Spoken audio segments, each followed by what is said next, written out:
the Weather NorCal Command Center, this is your afternoon update.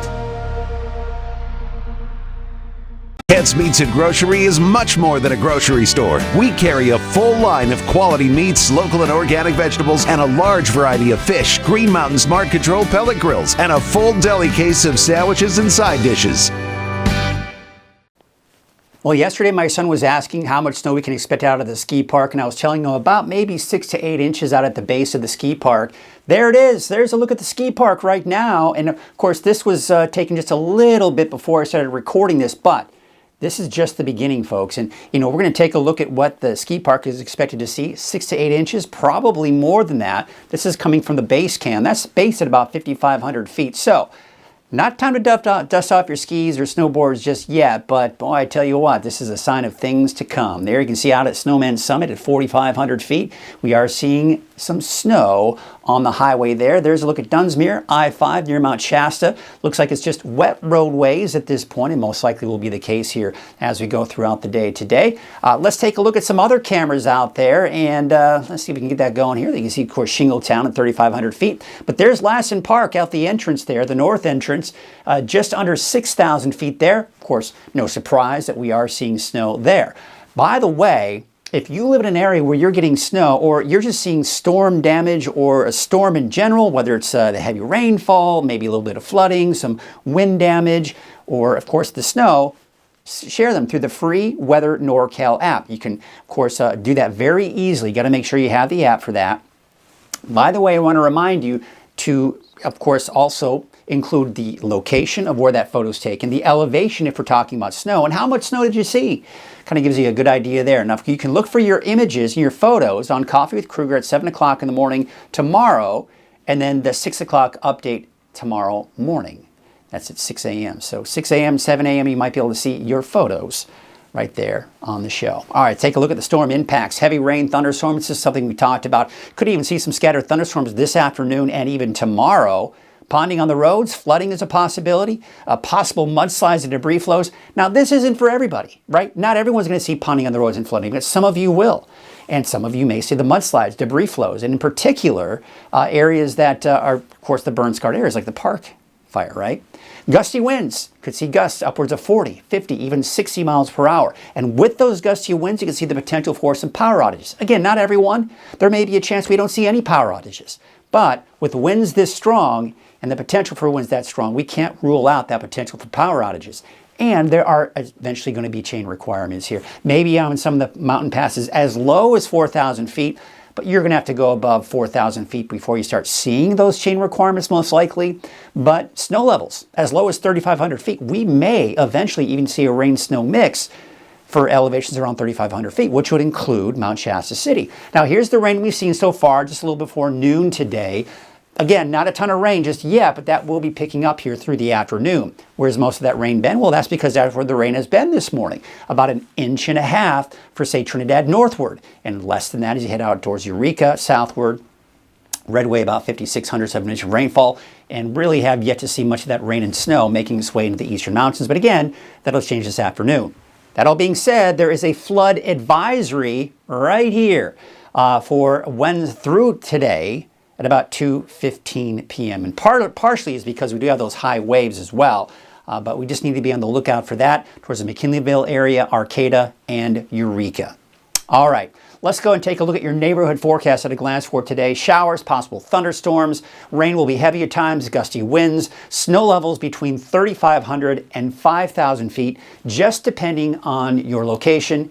And it will be on the cool side. There's that cold front. It's pushing off to the east. The strongest winds are along the line of this cold front. So the winds are starting to subside here for the coast, and they'll begin to pick up here for the valley and in the eastern mountains here over the next couple of hours. Behind it, we've got cold and unstable air that's moving in with these disturbances within that flow, and that's going to continue to bring us rounds of more showers and thunderstorms even through Thursday.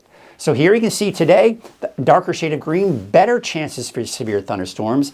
Thunderstorms are in the forecast here, but the chance of seeing severe thunderstorms are going to be slimmer in the lighter shades of green. And look at this for tomorrow, for Thursday. Chances for more thunderstorms in the forecast for most of Northern California. And you can clearly see that on Futurecast. I've also included the fire perimeter or the burn scar of the park fire, just so you know when we're looking at this. So here today at noon, we're seeing some of the heavy rainfall over the burn scar area. That could be a bit of a concern here. And by the way, I'm just kind of averaging out those snow levels between 3,500 and 4,500 feet pretty much today and tomorrow.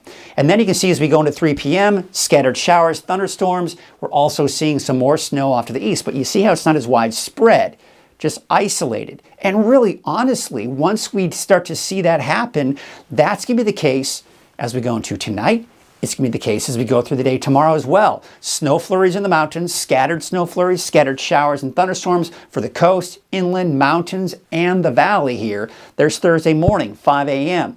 Look at the burn scar. And again, I want to show you that because as we go into Thursday afternoon, we may run into the potential for a heavy downpour over the burn scar area, and that could lead to mudslides and debris flows. Now, that's for tomorrow at 5 p.m. Still those scattered showers, maybe some thunderstorms in there, snow between 3,500 and 4,500 feet. But look at Thursday night, 11 p.m. Things are quieting down. This activity is actually heading southward, kind of in that upper level flow. So watch what happens. As we go into Friday morning, still some snow flurries off to the east, but really not much else for anybody else. There's 11 a.m. on Friday, still looking at fairly dry conditions, maybe some flurries off to the east, but nothing significant for your Friday. So Friday, we're kind of wrapping things up, and then Saturday, a break for everybody. But here's the forecast rainfall totals. These are the estimates through the rest of course, today through Friday, 5 p.m. I think we could pick up anywhere from, I think, most likely say 0.2 to maybe even over 1/2 of an inch for places like Redding. Of course, heavier rainfall. That's not a good representation. These numbers are all over the place, to be quite honest. But I do expect that most of that rain will be to the north and west, as in head to the east, a little less than that. Forecast snow totals. Again, don't take these numbers to be exact. Most likely won't see much in the way of accumulation, if any, from Mount Shasta City. You could see a rain-snow mix. But El Turris, I think you could see some light accumulation, as well as Chester. And then, of course, maybe a little bit to the south of that as well. Highest mountain peaks, that's the pinks. That's indicating, a couple of feet of snow. It's a very good possibility. And for fun, we take a look at the forecast snow totals for the ski park. This pink right here, that's about a foot to maybe even close to 2 feet of fresh snow. How cool is that? Now, it is showing a little bit of that snow, say a trace to an inch or two out towards Mount Shasta City. But again, that might be overdoing it. We've really got to cool that surface and allow that snow to get heavy enough to really give us some of that accumulating snow in Mount Shasta City, but probably not. Wind advisory until 1 o'clock today, high wind warning for central Siskiyou County until 4 p.m. today, and a wind advisory off to the east until 7 p.m. this evening. That's because the winds are subsiding from west to east. So here we are at the noon hour, heaviest gusty winds are in the valley eastward, right? And then as we progress into the afternoon, you see how we're trending downward with those winds? And that's the case for Thursday. Thursday morning, much calmer winds. Still a little breezy at times Thursday and even Friday, but certainly not the wind event that we're seeing out there today for many of us. Now, the cool and unsettled weather pattern this week, we saw the timing of the rain and thunderstorms and the snow through Friday, at least in our shorter range forecast model. But this one is going to show that eventually we'll see that break mainly Friday and Saturday, and then Sunday, another round of some showers in there, but nothing heavy. You can see just how insignificant it is. Then by Monday of next week, you see this? High pressure is beginning to build in. This is going to pretty much prevent these storms over the Pacific from moving in. It's going to be a brick wall, if you will. It's going to butt up against that wall. Energy moves up and over that ridge, and we should be dry, it looks like, through all of next week, and even some warmer temperatures. But in the meantime, we've still got some rain to contend with here for today and the next couple of days. So overall, through next Tuesday, and really it's through Sunday, right? Because Monday is when the rain stops. But there you can see, I'd say about a quarter to, you can see maybe even close to an inch once all is said and done, especially for the north end of the valley. Most of the rain to the north and west, even some of the foothills and into the mountains here, we're also seeing some decent rain and of course, snow in the higher elevations, and I'd say about 1/4 to a 1/2 inch off to the east here. So pretty typical footprint when we're talking about the amount of rainfall. All right, so here's your forecast for today. Just kind of a quick glance at Northern California. Temperatures low to mid-50s in the valley, 40s for most of the northern and eastern mountains, right around 50 for Trinity County, upper 50s for the inland areas, and we've got those mid to upper 50s along the coast with a chance for thunderstorms this afternoon and, of course, more rain as well. All right, taking a look at your 7-day outlook, bottom line is off and on showers. I think the valley will see a break on Friday, we'll see a break on Saturday, and then a chance for some light showers. Nothing significant for Sunday, and then drying out for Monday, Tuesday of next week. All right, now looking at the 7-day outlook for the coast, I've got the chance in there on Friday. Quite honestly, I don't think you're going to see much, if anything. That's also the case for inland and Trinity. And I may even take that chance out of the 7-day forecast as you watch the evening forecast. And then dry on Saturday, more showers, and even that won't be all that significant with drier conditions for Monday and Tuesday. Now, for the eastern mountains, we're going to go into Friday here. Yeah, I think you can see a chance for some snow flurries there. Also the case for Alturas in Modoc County, but in Siskiyou County, the chances are going to be pretty slim on Friday. Everyone gets that break on Saturday, and then we've got more showers, light showers, on Sunday, drying out and beginning to warm up as we go through next week. That's your afternoon update. I'll be back again this evening at 6 p.m. with your latest forecast. Have a great afternoon.